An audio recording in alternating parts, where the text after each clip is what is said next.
Joining feels taking over.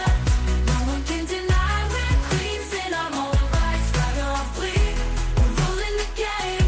Turning heads, yeah, we're making our own name. Living free, we're breaking the mold. Unapologetic, we're standing bold. Every picture we post, it's a story untold. We're inspiring souls, watch us unfold. Watch us unfold.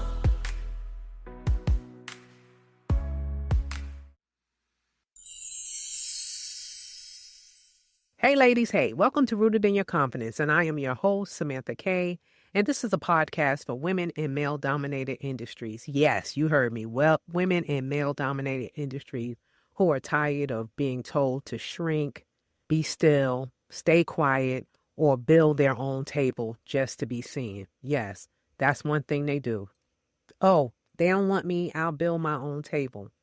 But let me tell you, they wanted me to leave, but what if I don't? They want you to leave, but what if you don't? I had a colleague, let's call him Bob, Billy, whatever, who called my house one day, not my cell phone, but my home. Why? Let me tell you, because I had the audacity to give my direct report a directive, and he didn't like the directive, so he went to his friend, and he decided to stand up for his friend and call me because he was old school. This grown man who called my house told me I was out of line for giving a directive. And you know what?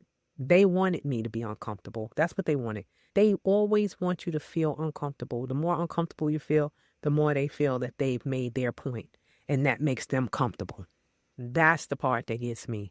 They want us as women to feel uncomfortable enough to leave. Because us being in these positions makes them either bring up things from their own personal lives, or it makes them doubt themselves. Or for some people, their belief systems outweigh the fact that you are qualified, and they think that you have to overprove yourself in these environments so you do not belong. Even though we know what we do, ladies, we show up 110%. And when we show up just as qualified, if not more, because we already know, because we have been conditioned to realize that they don't want us there. So we have to bring so much more in order to show that we're capable and able and qualified to be in these positions. So I recently had a guest on my podcast, and my guest that I invited on my podcast, because when I pre-interviewed her, we vibed, and I thought like, yo, this is going to be an amazing addition to help women, have this conversation like, hey, how do you stay? And on my own damn show, she had the audacity to challenge my thoughts. Yeah, she did.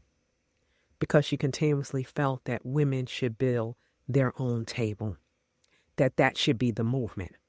No longer sitting at the table with men. If they make you feel uncomfortable, build your own table. But that's not my belief system. That's why I have this podcast here, because if you decide to stay, I believe that you have a choice in it. You don't have to move because someone is uncomfortable with you. You don't have to leave because they're not thrilled to see you every day, because they're not inviting you to their circle. I had a client, she was so upset because the men would talk about things that she wasn't versed in. She didn't play golf, so they always talked about golf. So she didn't want to be in an environment because they didn't talk about things that she wanted, and she was upset with that. But is that a reason to quit your job? Is that a reason to not show up anymore, or show up at 150%? And even if they are doing it to make you uncomfortable, to keep you isolated from a conversation, you allowing them to make you think that you're unwanted through this conversation, you're allowing them. Why would you allow them? Let me say that. Why would you allow them to do that? If you think that they're doing something to you, why would you give these men that much control over you? That was my thought process, and I wanted her to understand that. She wanted to leave. She didn't want to stay because she thought they were doing something to her purposely. She never asked them, but because she was uncomfortable with a conversation, she was going to leave her good paying job. You know what I mean? And that's why this new movement to build your own table kind of throws me a bit. And listen, if that empowers you to leave, I'm here for it. But I'm about to say something that might piss some people off. I just want you to know this, ladies. If this is not your jam, I get it. I understand it. But what I want to say, if you don't want to build your own table, that's cool. What if you want to sit at this table? I'm here for it because I've been sitting at it for the past 2.5+ decades. What if you want to stay at the table and make room for other women? You have the right to do that, and you can do that. You don't have to wait for someone else to tell you that it's okay. You can tell yourself it's okay. Because I work in an industry right now where it's only 8% women, and I was one of maybe 5 Black women. And at this particular time, I'm going to say maybe it's still about 5 women of color that work in this industry. Is that not crazy? And could you imagine me? I'm going to go back, oh my goodness, I'm going to say during COVID. So about 5 years ago, I was challenged by a colleague. He had the audacity to call my house. He called my house because he was upset with me. He was upset to the point that he didn't wait for me to come to work. He didn't wait for me. He sent me an email. He was so disturbed because I gave one of my direct reports that he was friends with a directive. I told him that he could not do something and to do a different task with the men. And since my direct report was so upset and he knew that this old school guy who didn't believe that women belonged in this industry should give orders to any man, give any directives to any man, give any type of work assignments, believe that that was just for men and women should be the clerical staff. Let me tell you, I worked with him before I had gotten my position, and he was really a bully. He didn't just bully me, he bullied the men. He was a tall man, big in stature, and he liked to tower over people and then talk to them and look down on them, and he felt that that was okay. So I guess he wanted to take it a step further with me. And he did. He called my home. He called me at home on my personal phone to let me know never to give this young man a directive again, that he would be reporting to him from now on, and that if I dared to give him another directive because it wasn't aligning with what normally happened or what was normal for that side of the house, I'm going to say it like that, that side of the house meaning the group that he worked in. This is the way he ran it, and I should run my group the same way, that he would make sure that I was written up and that it would be repercussions behind it. This is him calling my home. Yeah, he called my home with this. I was so upset. I was so upset, not just because he called my home, but the fact that I was quiet, that I was in shock. Like, I was just sitting on my sofa, like, in disbelief. Mouth hanging up, hoping, I'm telling you, a fly might have flew in it if I had flies in my mouth, because that's how much my mouth was hanging open. Because I just couldn't believe that an adult man, a colleague, would call my home and threaten me. Yeah, he did. That's what he did. And he felt that it was okay. And it's funny because I did call the assistant chief and I explained what happened. And the assistant chief spoke to, what are we calling him? Benny, Bob, Bill, Mike, whatever. And he explained to him what he did was wrong. But he never apologized. He never said to me once, Samantha, I was out of line. I was disrespectful. I should not have done that. No, he did not.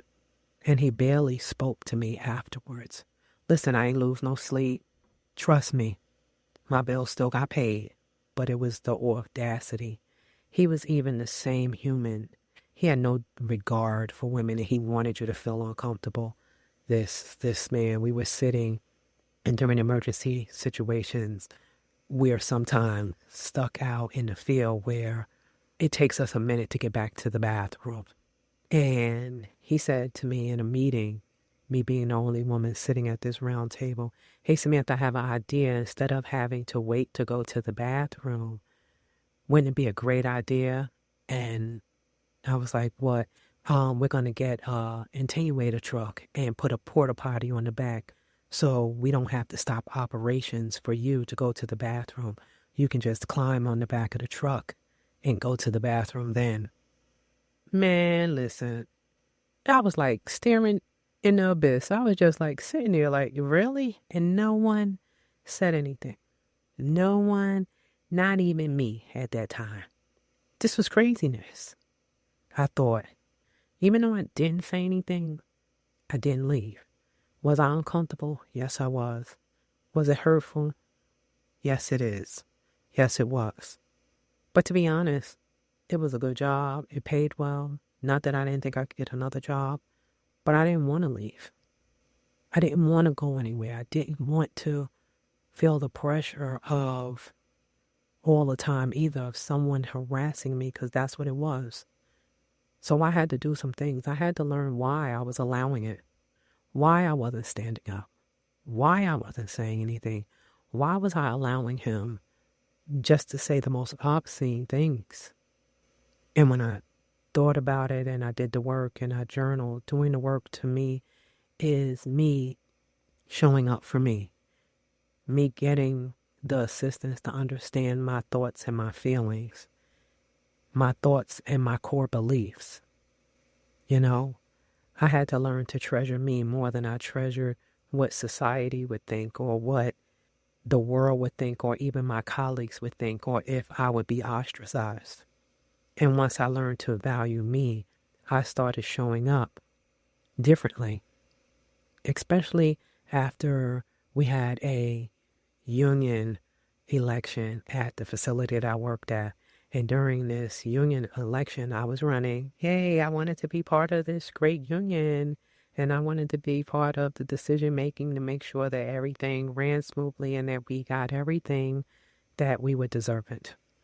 The same Bob, Bill, whatever his name we're going to call him here today, he didn't want me. As a matter of fact, he was about to retire. So this election had to be held before he left so the person would slide right in. Election is supposed to go on all day until every member votes.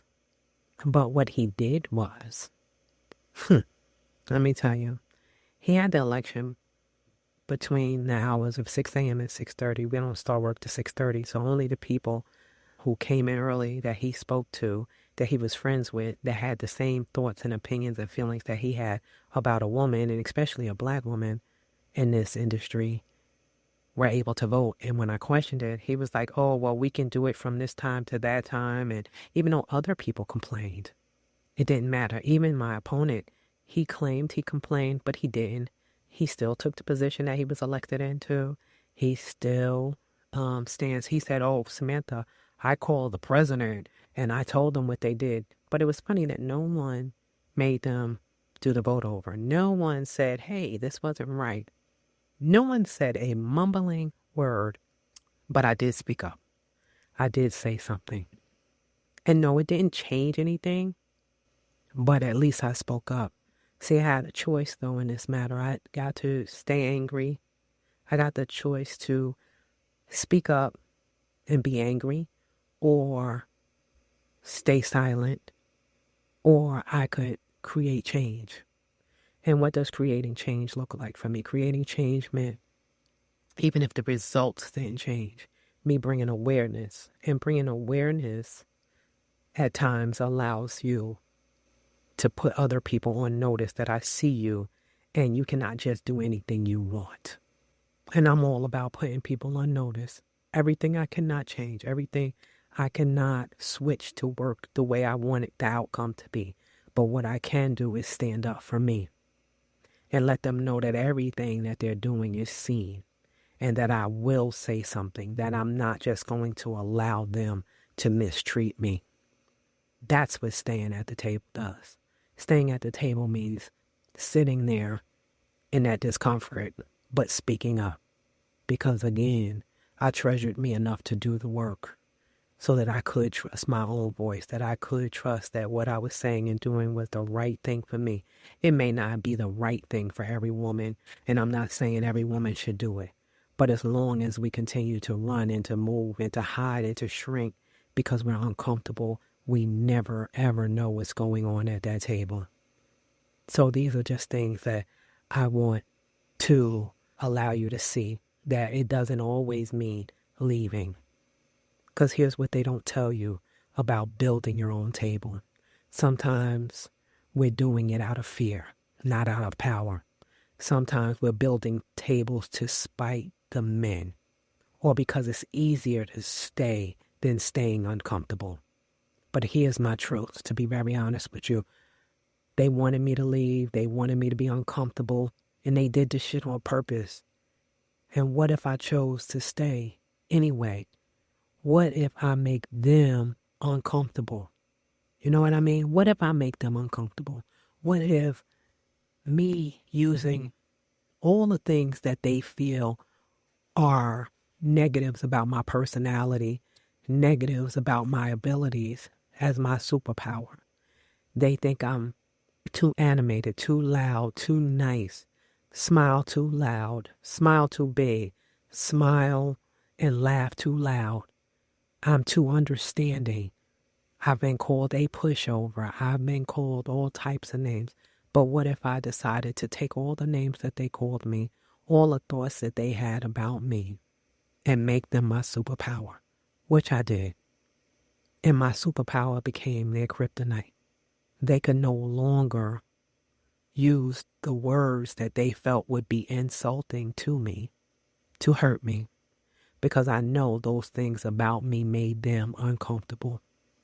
And that meant every time I made them uncomfortable, I just scooted my chair up a little further, and I sat up a little taller, and I spoke up a little louder, because these were personal decisions I had to make for me.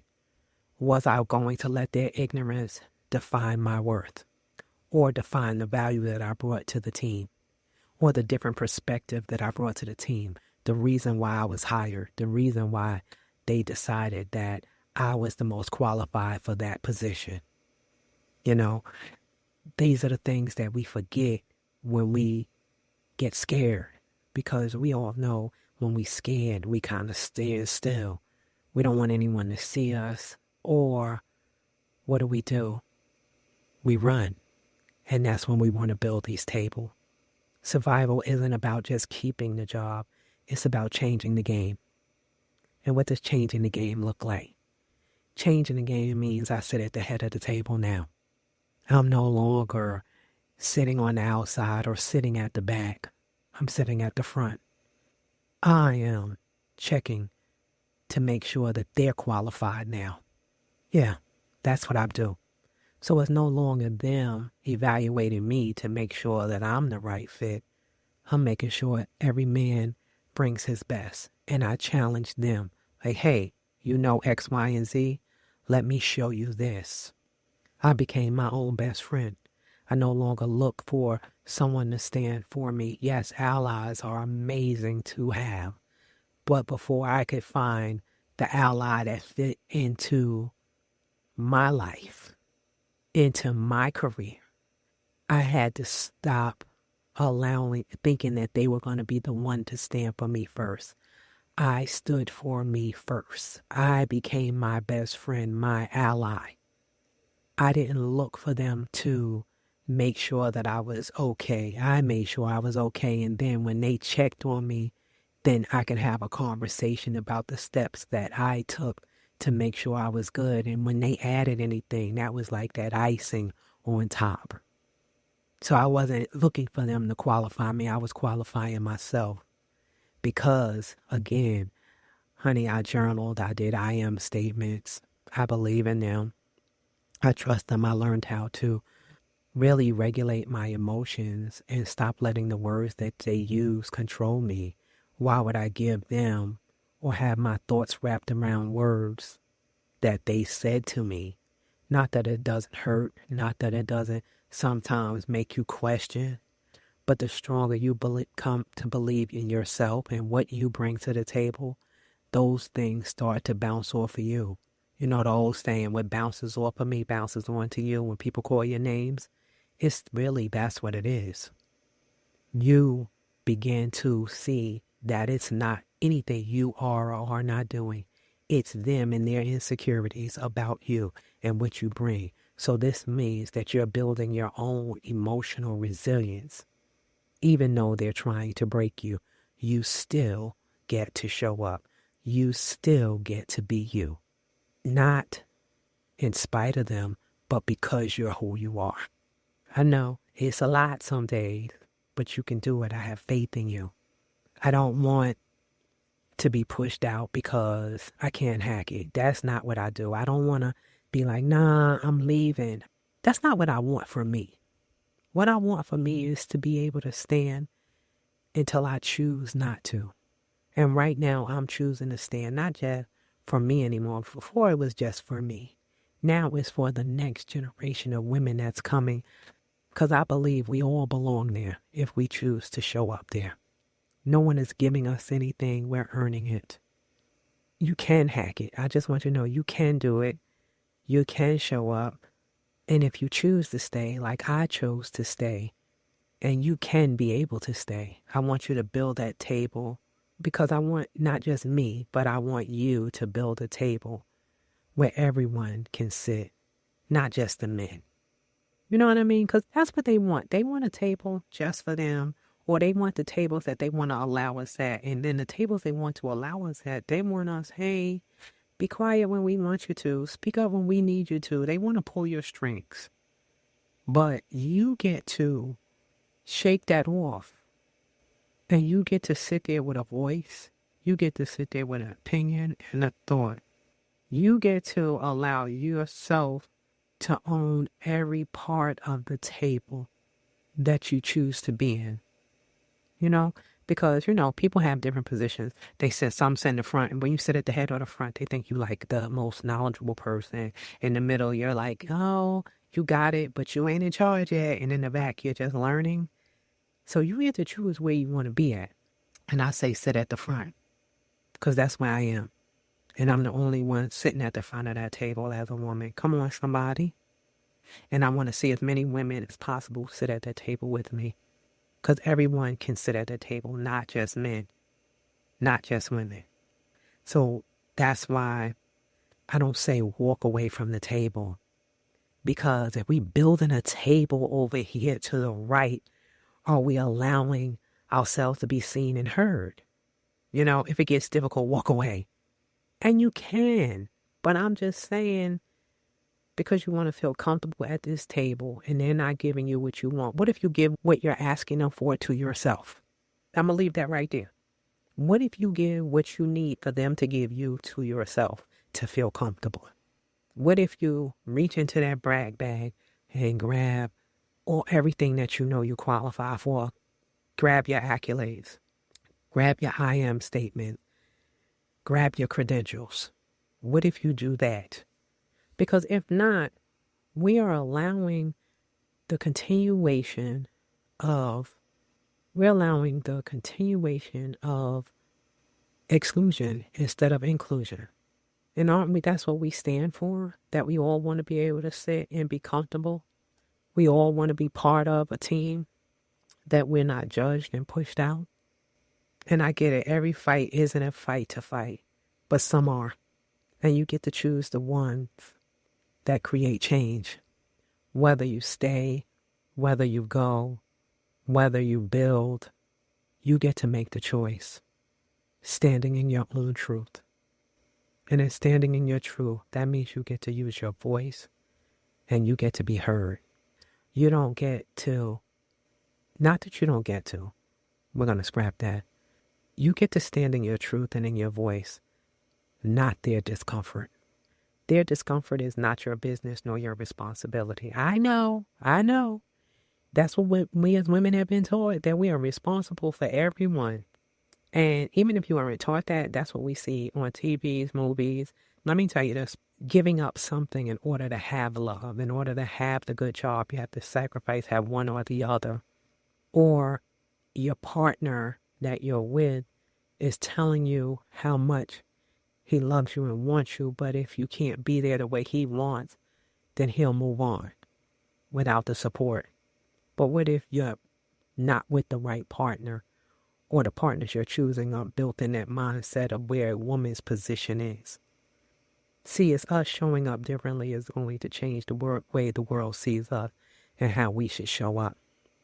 You don't have to be comfortable all the time. I know that's in this world that we live in today. Oh, I want to be comfortable. I don't want to be upset. So all that shit about this chick coming on my all this about this woman coming on my podcast telling women build your own table. Hey, I'm for it if that's what you want. But I'm telling you right here, right now, I give you permission to stay.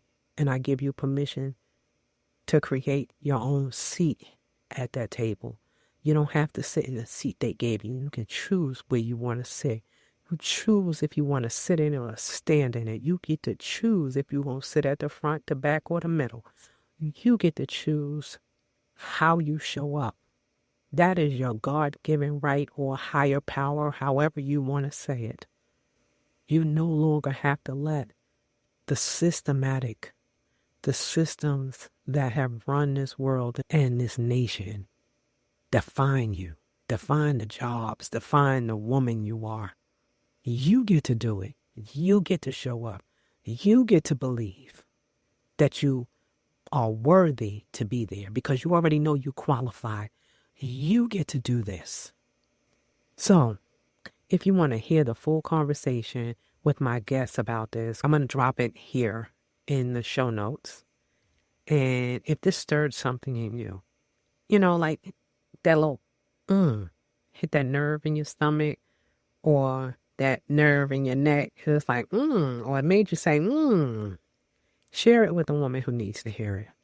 If you're a woman who's choosing to stay where you are, I applaud you, congratulate you, and I'm right there with you.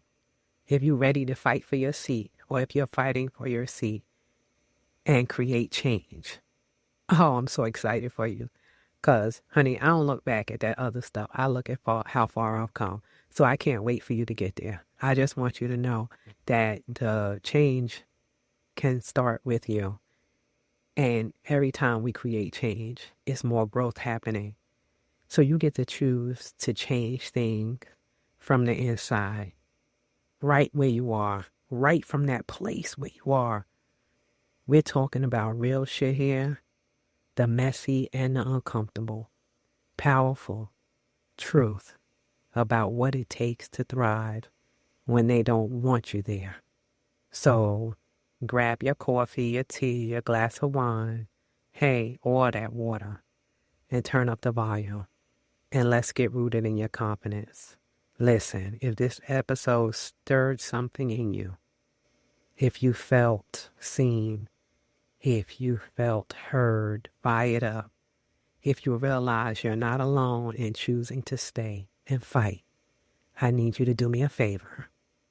Share this episode with another woman who's questioning whether she should stay where she is, stay at that table, walk away, screenshot it, send the link.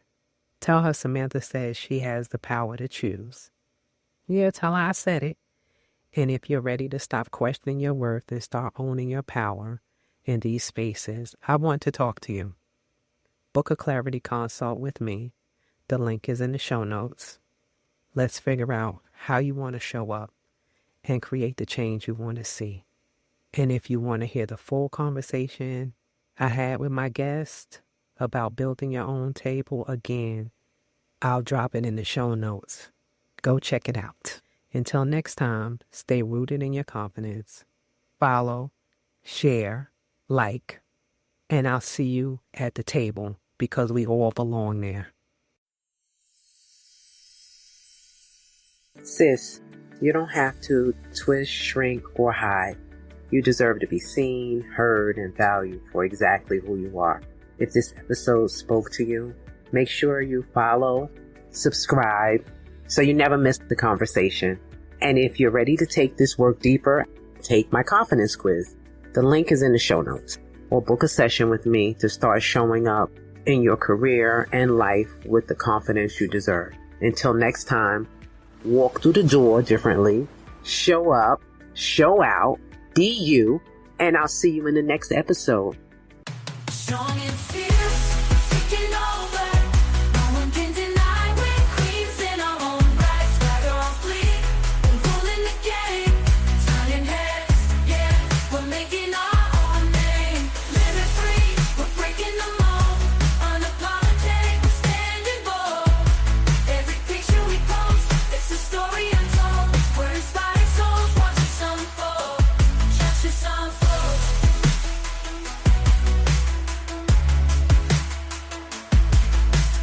Capture the moment, hold it tight.